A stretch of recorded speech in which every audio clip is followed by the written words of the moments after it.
like no dialogue sometimes, and you just see like the character's actions or something that's going on, and you just gotta the character pretty much runs the story for a little bit, and then when the dialogue happens, it's great because these characters actually seem like they're real people going through the zombie apocalypse. And another thing I like about Walking Dead, it doesn't do the generic thing where it's like there's always that one guy that's gonna get everybody killed. Like if you watch Dawn of the Dead or something, it's like somebody just stopped taking their crazy pills and then just go ape shit and get everybody killed. And they're like, no, it's only me. I'm gonna live. I'm gonna leave y'all. And then they screw everybody over, and then everybody starts dying. But in Walking Dead, they have their shit together. And while that stuff happens from time to time, it's never like, come on, what the hell is going on? What the fuck is wrong with you? You're just flipping out. It's like it has a purpose for people, kind of betraying people. Because I feel like in Walking Dead, the zombies ain't the biggest problem. It's the people. Yeah. Because the people that they ran into are way worse than the zombies. Like, I don't know how much of Walking Dead y'all have read, but the governor, that name, for anybody who's read a lot of Walking Dead, he's done some fucked up shit. And I don't want to spoil. I haven't really read that much Walking Dead. I heard I haven't read any. I haven't seen the show. Yeah, so if you like the show, the book is like just as good, if not better, because you getting more character interaction. You're getting to know the characters better. So I would recommend it. Now, it's one of my favorite books, and a lot of people before my channel got shut down, they was all like, "Yeah, we love Walking Dead," and blah blah blah. So that's why they was making it into a TV show, because it's just that damn good. Yeah, I heard someone said that I don't know if this is true or not, that the comic kind of went on too long. Like, they kind of drug it out. Is that true or not? No. I feel like now it's I guess you can make that argument, but I don't feel that way. Because Walking Dead is just that good where I want to see more. Like, they could... it's like, there's so many questions they haven't answered. It's like, why did the zombie apocalypse happen? And then every time they get close to an answer, it seems like something else is going on. And then it's mostly just about them living their lives in the zombie apocalypse and all these interesting things happening, whether they're bad, whether it's good, or you're sitting there. It's like, it's a lot of tension when you're reading the comic book. People like, I don't want my favorite character to get ate on. And then you just sitting there, live, please live, or, please make it out of here, and just all this kind of stuff, and you never know, like, no one's safe. That's been the whole thing about Walking Dead.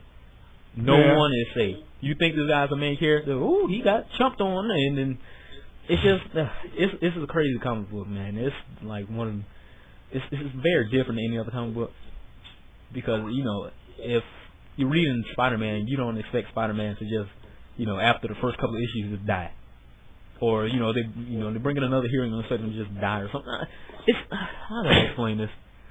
Walking Dead is good because all the characters seem like individuals. They all have like their own reasons or something that happened to them before the apocalypse happened, and the reasons that make them how they are. And then they all come together as a group, and their group is gangster because they don't just waste time. Oh, we gotta get to somewhere else. No, they're trying to fight these zombies. They're trying to survive, and they will do anything. Rick is my favorite zombie hero. I don't care. I play every Resident Evil game, and I love Resident Evil characters. Leon, Chris, all them. Rick beats them by a mile because he takes control of the situation and he would do anything to protect his family and the people that he's with, and that's cool because I feel like in a lot of zombie things it's kind of just like you have a group and then the group is just going to eventually just get whittled down to the main character and the main character might escape. I noticed with a lot of zombie things nowadays, aside from Zombieland, I really like Zombieland. Zombieland was great. I watch a lot of things. The zombie craze is sort of like the vampire craze for me. It can be good or bad.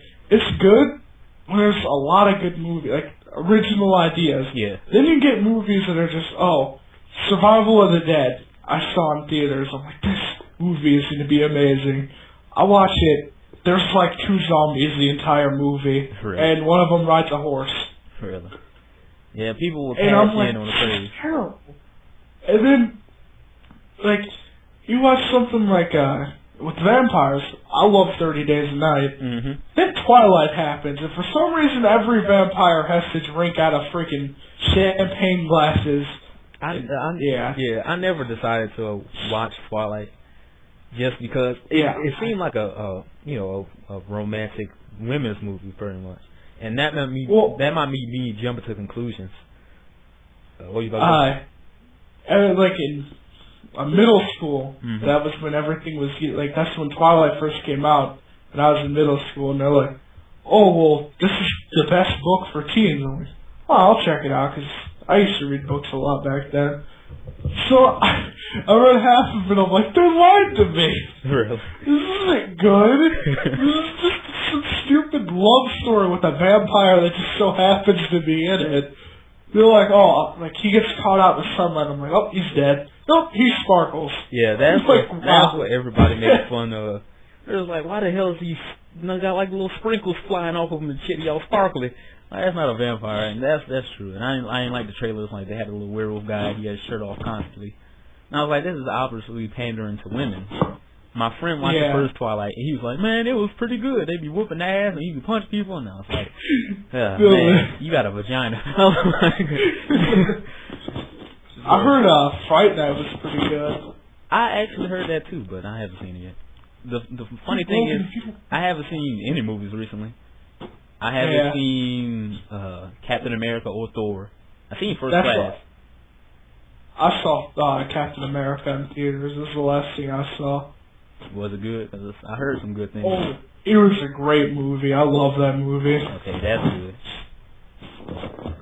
I'm trying to see some. They've been talking in the chat. What about Ghost Rider 2: Spirit of Vengeance trailer? I think that looks stupid. Just in my opinion. Now, I'm just gonna tell you that right now. I got you. Trust me, I understand fully. This is my personal experience with Ghost Rider. Me and my friend Jason went to the movie theater to go see it. It was like, okay, Nicolas Cage is in it. He's a pretty cool actor. Yeah. I enjoyed him in Face Off. What was the movie? The 30 seconds, going to 60 seconds or whatever. Yeah. I watched that and I enjoyed that. I like him. He's pretty cool.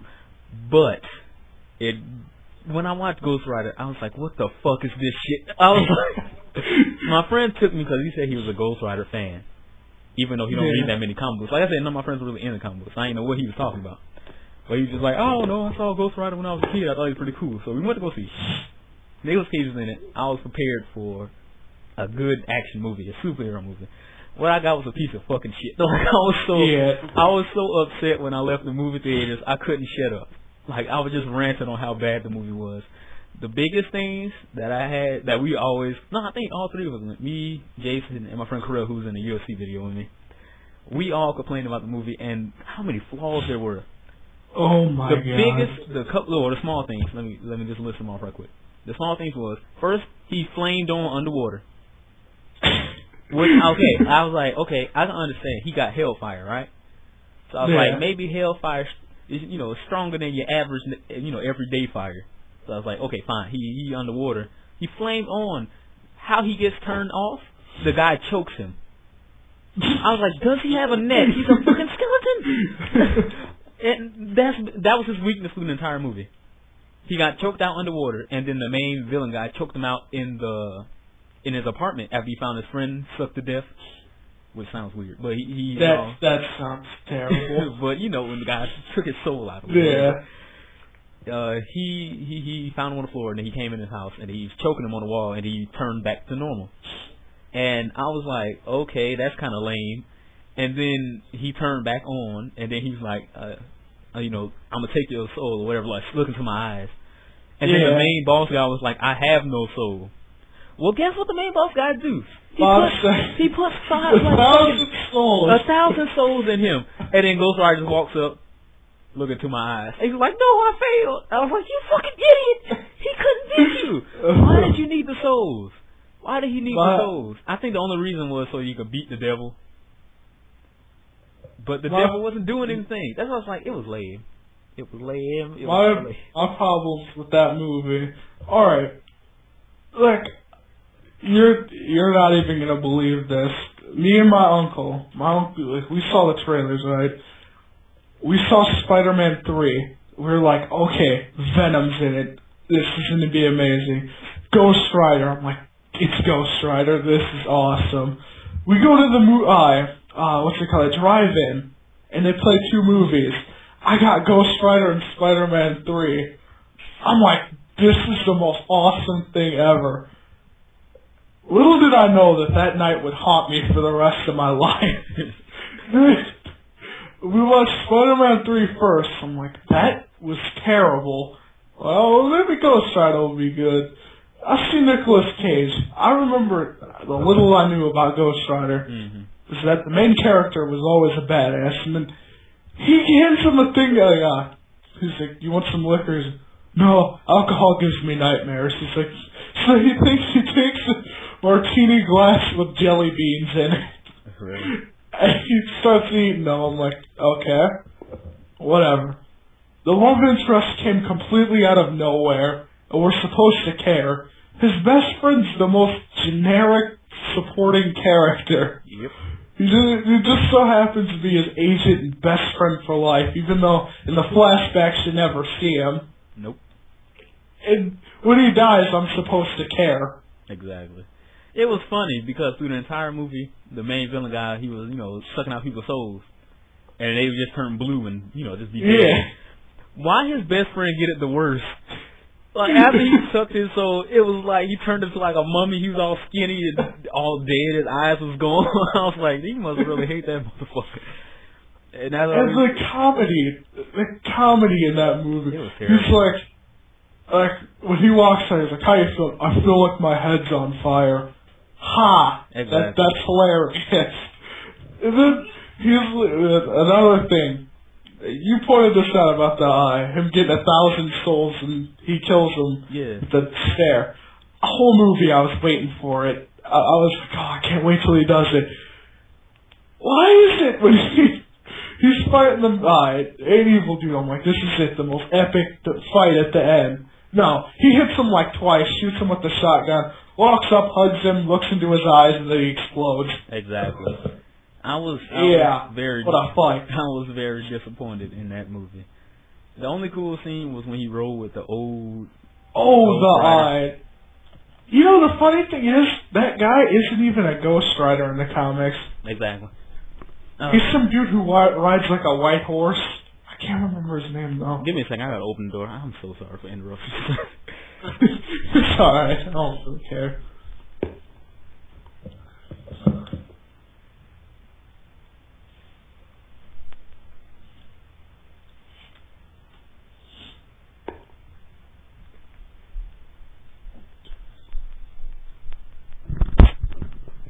Yeah, I'm back.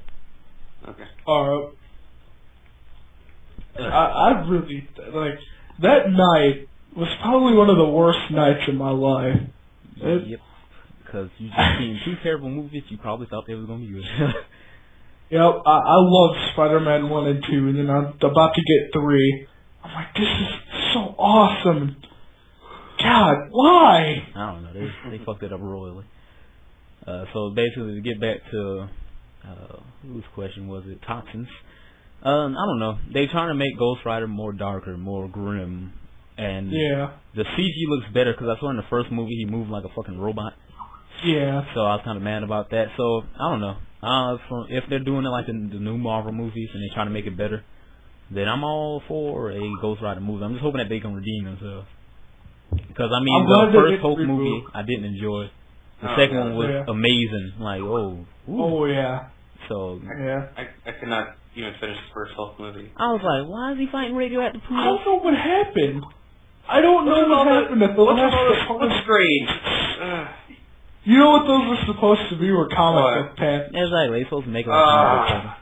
But they totally messed They did it horribly. Exactly. But we're not. If I wanted to look at comic book panels, I'd read it. Exactly. Like there's a reason why they don't do that.